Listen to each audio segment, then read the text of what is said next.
Make sure that Google Chrome is recognizing that you're using an external microphone.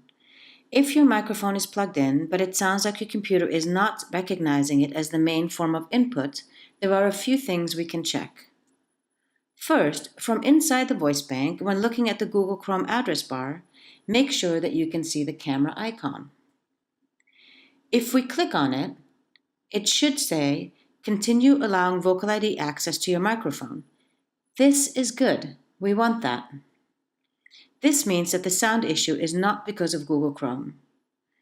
If you don't see a video camera in your address bar, it means that VocaliD does not have access to your microphone, so we need to set that up.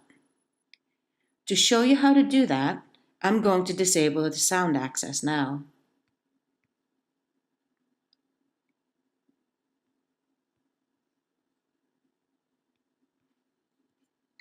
And then I will go back to my dashboard.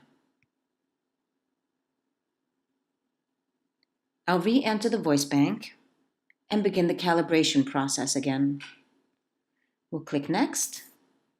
And yes, I'm in a quiet room with a microphone, Google Chrome, and a computer. And we'll click Next. A box will appear in the upper left-hand corner telling me that VocaliD wants to use my microphone. Please say Allow. We are now enabled, and Google Chrome is recognizing the headset microphone for input.